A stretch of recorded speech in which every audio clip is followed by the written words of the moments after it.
భగవంతుడు ఎక్కడో శంఖచక్రాలతోనూ త్రిశూలాలతోనూ దేవాలయంలో ఉండడు. 9 నెలలు తను చచ్చి నీకు బ్రతికి జన్మనిస్తుంది తల్లి. దేవాలయానికి వెళ్ళినప్పుడు దేవుడు కనపట్టలేదు నాన్న అని మనం ఏడిస్తే ఆ తండ్రి వాడి భుజాల మీద మనల్ని కూర్చోబెట్టి దేవుణ్ణి చూపిస్తాడు. అప్పుడు మనకి తెలుస్తావు మనం కూర్చున్నదే భగవంతుడి భుజాల మీద అని.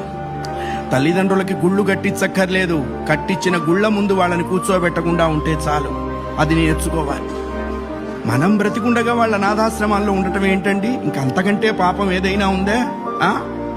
కాశీలో యజ్ఞం చేస్తే వస్తుందా? రామేశ్వరంలో అన్నదానం చేస్తే వస్తుందా? జన్మనిచ్చిన తల్లిదండ్రులు ప్రధానము. వాళ్ళని నువ్వే సేవించాలి.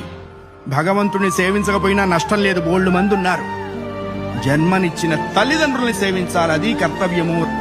ఆ అభిప్రాయం లేనివాడు పశువు అనకూడదన్నారండి. పశువులు పోటీకి వచ్చినాయి, మమ్మల్ని ఆ వాడితో పోలుస్తావా అని. అంతకంటే నీచుడు.